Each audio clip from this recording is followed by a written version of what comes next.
Hello everyone, good afternoon. BEd first year में general science subject हम पढ़ रहे हैं। जनरल साइंस सब्जेक्ट के अंतर्गत कल हमने पढ़ा था प्राकृतिक संसाधन संरक्षण के बारे में जानकारी प्राप्त की थी। आज हमारा टॉपिक है, हम पढ़ रहे थे हमारे चारों ओर के पदार्थ, जिसके अंतर्गत हमने प्राकृतिक संसाधन पढ़ लिया था। आज हम पढ़ेंगे हमारा पर्यावरण। तो पर्यावरण क्या है? पर्यावरण किसे कहते हैं? जीवधारियों एवं वनस्पतियों के चारों ओर जो आवरण है वह पर्यावरण कहलाता है। वातावरण, पर्यावरण अर्थात हमारे चारों ओर का जो आवरण है उसे पर्यावरण कहते हैं। पर्यावरण शब्द की उत्पत्ति फ्रेंच शब्द एनवायर से हुई है, जिसका अर्थ है घिरा हुआ। पर्यावरण जैविक तथा अजैविक अवयवों का मिश्रण है जो जीवों को अनेक प्रकार से प्रभावित करता है। तो पर्यावरण से तात्पर्य है कि हमारे चारों ओर का आवरण जिससे हम घिरे हुए हैं उसे पर्यावरण कहते हैं। और पर्यावरण के अंदर जैविक तथा अजैविक दो प्रकार के अवयवों का मिश्रण होता है। पर्यावरण के कुछ कारक संसाधन के रूप में कार्य करते हैं, जबकि दूसरे कारक नियंत्रक के रूप में कार्य करते हैं। पर्यावरण में हमने दो प्रकार के अवयवों का मिश्रण बताया था, जैविक तथा अजैविक। और पर्यावरण के जो कारक हैं वे संसाधन के रूप में कार्य करते हैं और दूसरे कारक हैं वह नियंत्रक के रूप में कार्य करते हैं, जिससे कि तालमेल या सामंजस्य जो है वह स्थापित रहता है। कुछ विद्वानों ने पर्यावरण को मिल्यू से भी संबोधित किया है, जिसका अर्थ है चारों ओर के वातावरण का समूह है। अब है पर्यावरण की मुख्य विशेषताएं। पर्यावरण की मुख्य विशेषताओं में है, सबसे पहले हमने बताया भी है पर्यावरण से तात्पर्य के अंतर्गत कि जैविक व अजैविक तत्वों का मिश्रण होता है। तो जैविक तथा अजैविक तत्वों के योग को पर्यावरण कहते हैं। जैविक तथा अजैविक तत्वों के योग को पर्यावरण कहा जाता है। पर्यावरण की दूसरी विशेषता है जैविक विविधता, प्राकृतिक वास तथा ऊर्जा किसी पर्यावरण के मुख्य तत्व होते हैं। जैविक विविधता तथा प्राकृतिक वास तथा एनर्जी किसी पर्यावरण के मुख्य तत्व होते हैं। पर्यावरण में समय तथा स्थान के साथ परिवर्तन होता रहता है कि हमेशा जो पर्यावरण है, जो वातावरण है हमारे चारों ओर का, वह एक जैसा नहीं होता है। समय के साथ उसमें परिवर्तन होता रहता है। पर्यावरण जैविक तथा अजैविक पदार्थों के कार्यात्मक संबंध पर आधारित होता है। पर्यावरण जैविक तथा अजैविक पदार्थों के कार्यात्मक संबंध पर आधारित होता है। नेक्स्ट है पर्यावरण की कार्यात्मकता ऊर्जा संचार पर निर्भर करती है। पर्यावरण अपने जैविक पदार्थों का उत्पादन करता है जो विभिन्न स्थानों पर अलग अलग होता है। पर्यावरण सामान्यतः पारिस्थितिकी का संतुलन स्थापित करने की ओर अग्रसर होता है। पर्यावरण एक बंद तंत्र है। इसके अंतर्गत प्राकृतिक पर्यावरण तंत्र स्वतः नियंत्रक क्रियाविधि, जिसे होम्योस्टैटिक क्रियाविधि भी कहते हैं, के द्वारा नियंत्रित होता है। तो ये है पर्यावरण की मुख्य विशेषताएं कि जैविक तथा अजैविक तत्वों के योग को पर्यावरण कहा जाता है। नेक्स्ट है जैविक विविधता, प्राकृतिकवाद तथा ऊर्जा किसी पर्यावरण के मुख्य तत्व होते हैं। पर्यावरण में समय तथा स्थान के साथ परिवर्तन होता रहता है। नेक्स्ट, पर्यावरण जैविक तथा अजैविक पदार्थों के कार्यात्मक संबंध पर आधारित होता है, क्योंकि ये दोनों आपस में सामंजस्य कुछ हैं जो नियंत्रक का कार्य करते हैं और कुछ हैं जो संसाधन का कार्य करते हैं। पर्यावरण की कार्यात्मकता ऊर्जा संचार पर निर्भर करती है। पर्यावरण अपने जैविक पदार्थों का उत्पादन करता है जो विभिन्न स्थानों पर अलग अलग होता है। पर्यावरण सामान्यतः परिस्थिति का संतुलन स्थापन करने की ओर अग्रसर रहता है। पर्यावरण एक बंद तंत्र है। इसके अंतर्गत प्राकृतिक पर्यावरण तंत्र स्वतः नियंत्रक क्रियाविधि, जिसे होम्योस्टैटिक क्रियाविधि भी कहते हैं, के द्वारा नियंत्रित होता है। अब है पर्यावरण के प्रकार। तो पर्यावरण की व्यापकता व विस्तृत क्षेत्र के आधार पर हम पर्यावरण को निम्नलिखित भागों में विभाजित कर सकते हैं, जिसमें से फर्स्ट है प्राकृतिक पर्यावरण। प्राकृतिक पर्यावरण के अंतर्गत वे सभी जैविक एवं अजैविक तत्व शामिल हैं जो पृथ्वी पर प्राकृतिक रूप में पाए जाते हैं। इसी आधार पर प्राकृतिक पर्यावरण को जैविक तथा अजैविक भागों में बांटा जाता है। जैविक तत्वों में सूक्ष्म जीव, पौधे, जंतु शामिल हैं तथा अजैविक तत्वों के अंतर्गत ऊर्जा उत्सर्जन, तापमान, ऊष्मा प्रवाह, जल, वायुमंडलीय गैसें, वायु, अग्नि, गुरुत्वाकर्षण आदि शामिल हैं। प्राकृतिक पर्यावरण का संबंध प्रमुख रूप से प्राकृतिक संसाधनों से होता है। इसके अंतर्गत जल, वन संपदा, वायु, खाद्य पदार्थ सम्मिलित किए जाते हैं। प्रकाश, नदी, खनिज पदार्थ, अन्य कच्चे पदार्थ जो कि खाना आदि से प्राप्त किए जाते हैं, प्राकृतिक पर्यावरण के अंतर्गत आते हैं। इसके अंतर्गत छात्रों को यह शिक्षा प्रदान की जाती है कि प्राकृतिक संसाधनों का संरक्षण किस प्रकार से किया जाए। प्राकृतिक पर्यावरण के संरक्षण हेतु उनको विभिन्न प्रकार के उपाय बताए जाते हैं, जैसे वृक्षारोपण करना, वृक्षों की कटाई पर रोक, जल प्रबंधन के द्वारा जल संरक्षण तथा जल को स्वच्छ बनाए रखने के उपाय करना आदि। इस प्रकार शिक्षक एवं छात्र दोनों के द्वारा प्राकृतिक पर्यावरण का संरक्षण करने में महत्वपूर्ण योगदान दिया जा रहा है। तो उस पर्यावरण के प्रकार हम पढ़ रहे हैं, जिसके अंतर्गत हमारा सबसे पहले है प्राकृतिक पर्यावरण।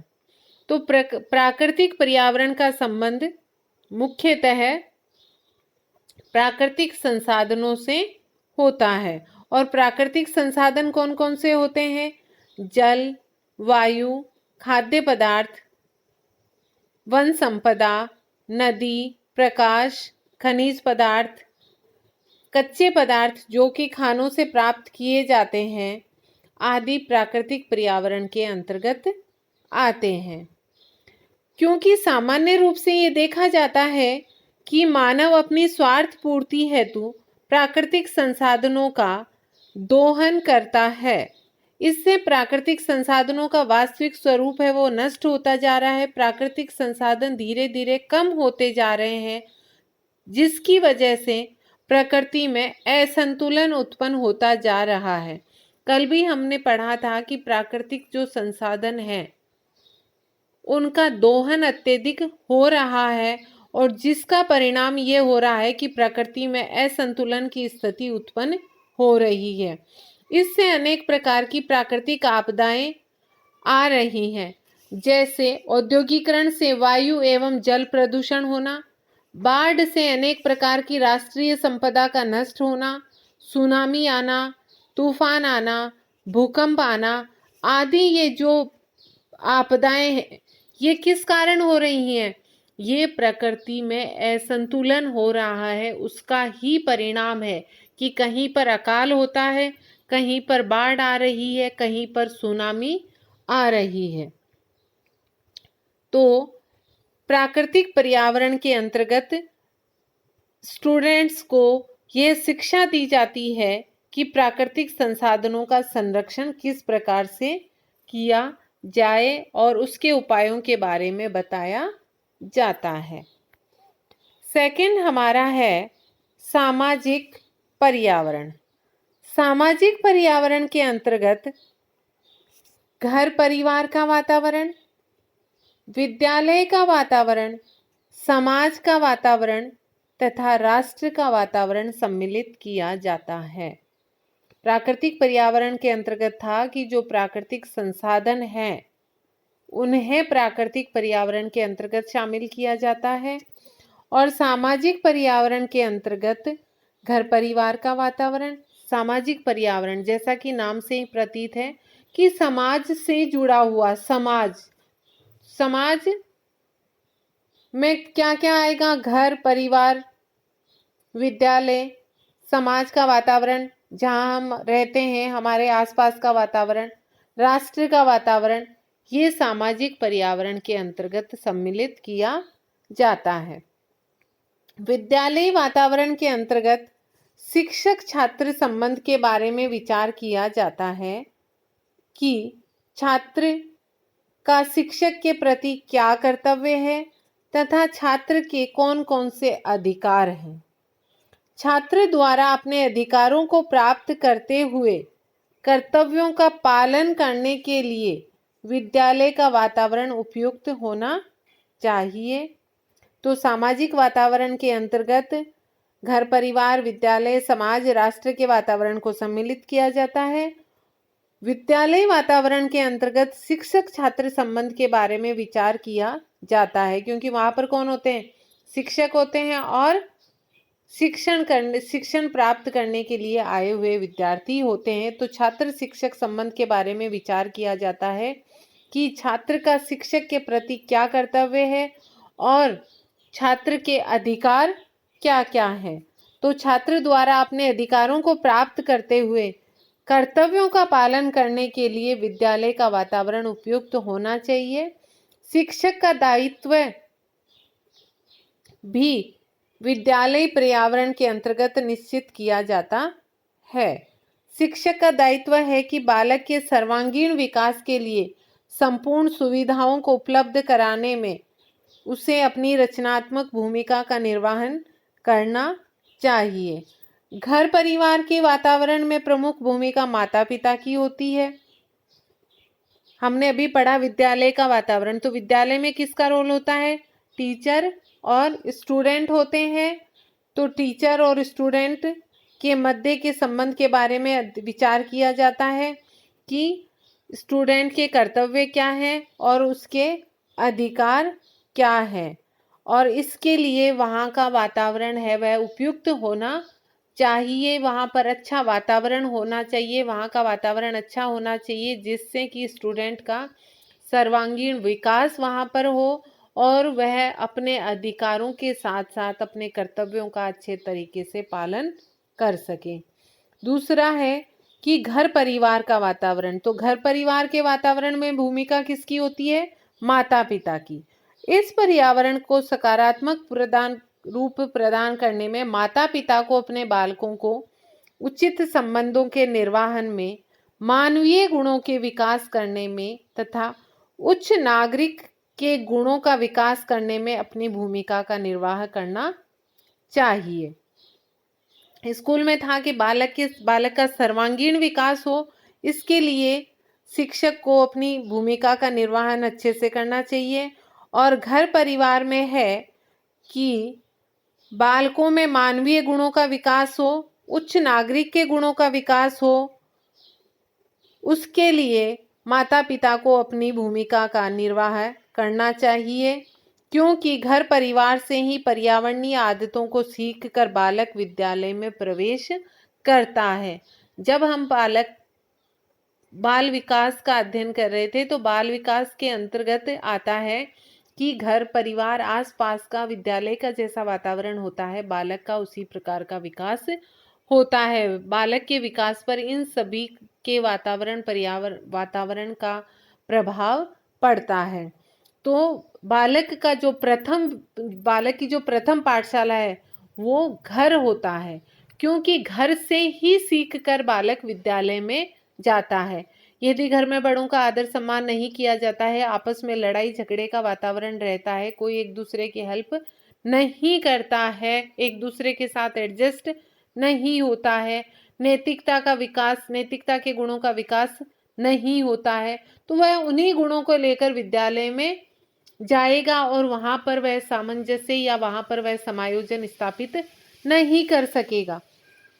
तो इसलिए घर में पहले इन गुणों का विकास बालक में होना चाहिए और वह आदतें सिखाने के लिए माता पिता को अपनी भूमिका का अच्छे से निर्वहन करना चाहिए।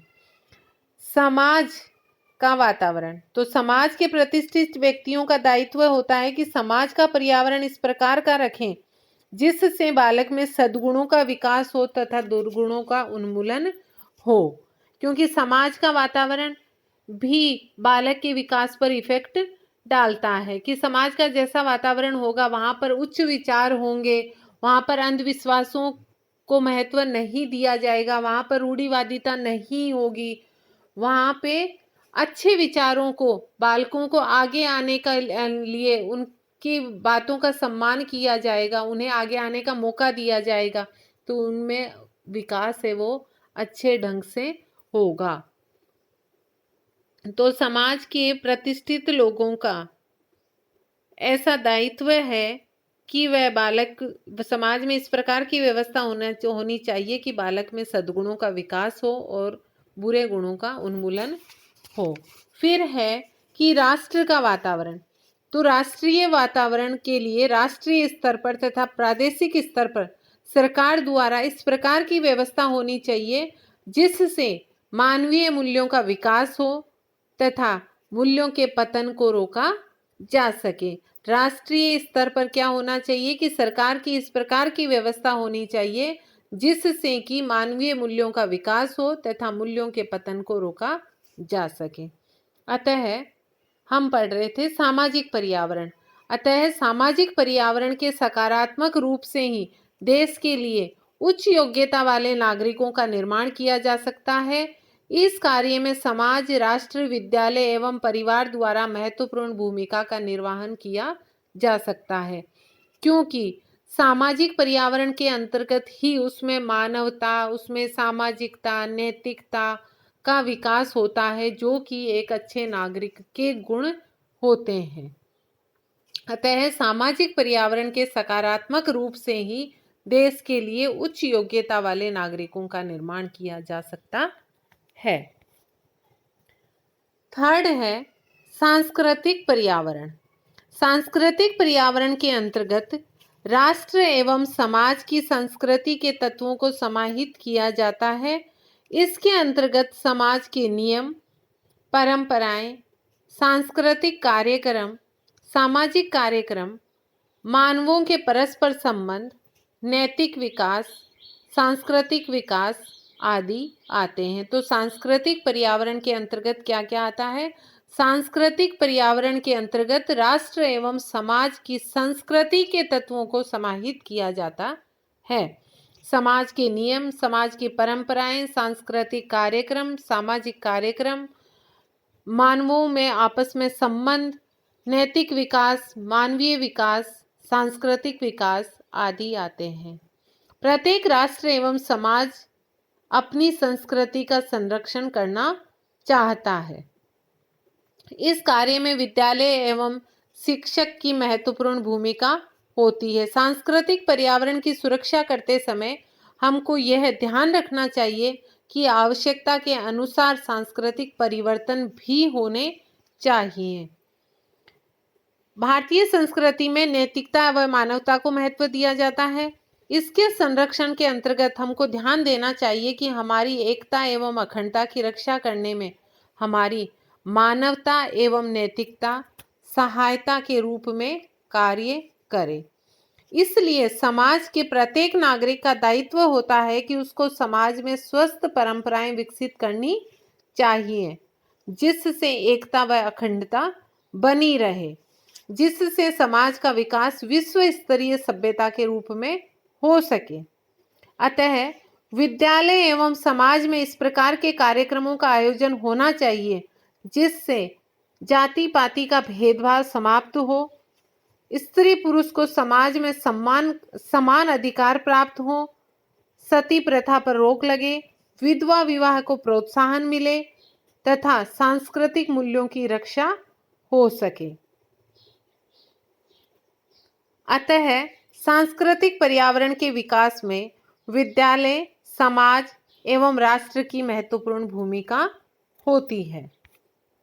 फोर्थ है मनोवैज्ञानिक पर्यावरण। मनोवैज्ञानिक पर्यावरण छात्रों के चहुमुखी विकास में महत्वपूर्ण भूमिका का निर्वाह करता है। मनोवैज्ञानिक पर्यावरण छात्रों के चहुमुखी विकास में महत्वपूर्ण भूमिका का निर्वाह करता है। किसी भी छात्र का विकास उसके मनोवैज्ञानिक विकास पर निर्भर करता है तथा मनोवैज्ञानिक विकास के लिए उचित मनोवैज्ञानिक पर्यावरण होना चाहिए। मनोवैज्ञानिक पर्यावरण क्या करता है, जैसा हमने पढ़ा, प्राकृतिक पर्यावरण प्राकृतिक संसाधनों की रक्षा करता है। सामाजिक पर्यावरण से अच्छे नागरिक का विकास होता है तो उसमें नैतिकता, मानवता, सामाजिकता इन गुणों का विकास करता है। सांस्कृतिक पर्यावरण में संस्कृति की रक्षा होती है और समाज में स्वस्थ परंपराओं का विकास किया जाता है। उसी प्रकार मनोवैज्ञानिक पर्यावरण के अंतर्गत बालक के चहुमुखी विकास पर ध्यान दिया जाता है। और मनोवैज्ञानिक विकास है वह किस बात पर निर्भर करता है? मनोवैज्ञानिक पर्यावरण उसके लिए होना चाहिए। सामान्य रूप से मनोवैज्ञानिक पर्यावरण के अंतर्गत सकारात्मक सोच का विकास होना चाहिए, आत्मविश्वास का विकास, आत्मीयता का विकास, रुचि का विकास, अवधान का विकास, रचनात्मकता का विकास, स्मृति का विकास आदि सम्मिलित किए जाते हैं। मनोवैज्ञानिक विकास के अंतर्गत सकारात्मक सोच, आत्मविश्वास, रुचि, जिज्ञासा, आत्मीयता, रचनात्मकता, स्मृति आदि के विकास को सम्मिलित किया जाता है। इसके अंतर्गत छात्रों को अच्छे कार्यों के लिए विविध प्रकार के साधनों से अभिप्रेरित करना चाहिए तथा उसके मार्ग में आने वाली बाधाओं को दूर करना चाहिए। छात्रों के समक्ष इस प्रकार का वातावरण उपस्थित किया जाए जिससे वह आत्मा अनुशासित होते हुए अपने विकास का मार्ग स्वतः निर्धारित करने लगे। कि छात्रों के समक्ष इस प्रकार का वातावरण प्रस्तुत करना चाहिए, क्योंकि कभी भी जोर जबरदस्ती से या दंड से वह आत्मा अनुशासित या उनमें अनुशासन का विकास नहीं होता है, बल्कि इस प्रकार की परिस्थिति रखनी चाहिए, इस प्रकार का वातावरण रखना चाहिए कि वह आत्मा अनुशासित हो। सामान्य रूप से जिन परिवारों में लड़ाई झगड़े होते हैं, कलहपूर्ण स्थिति होती है, उन परिवारों के बालक पूर्ण रूप से मानसिक विकास नहीं कर पाते क्योंकि उनका मनोसामाजिक वातावरण उचित नहीं होता है। और जिन परिवारों का वातावरण सामाजिक संबंधों पर आधारित, अनुशासित और एक दूसरे की समस्याओं का समाधान करने वाला होता है, उस परिवार के बालकों का मानसिक विकास उच्च होता है क्योंकि उन परिवारों का मनोसामाजिक स्तर भी उच्च होता है। तो आज हमने पर्यावरण किसे कहते हैं, पर्यावरण की विशेषताएं तथा पर्यावरण के प्रकारों के बारे में अध्ययन किया। 4 प्रकार के पर्यावरण बताए गए: प्राकृतिक वातावरण, पर्यावरण, सामाजिक पर्यावरण, सांस्कृतिक पर्यावरण और मनोवैज्ञानिक पर्यावरण। और हम चाहते हैं कि इन जो हमने 4 पर्यावरण पढ़े हैं, इन चारों प्रकार के पर्यावरण को हम स्वस्थ, शुद्ध रखने का जहाँ तक हो सके प्रयास करें। आज के लिए इतना ही। Thank you.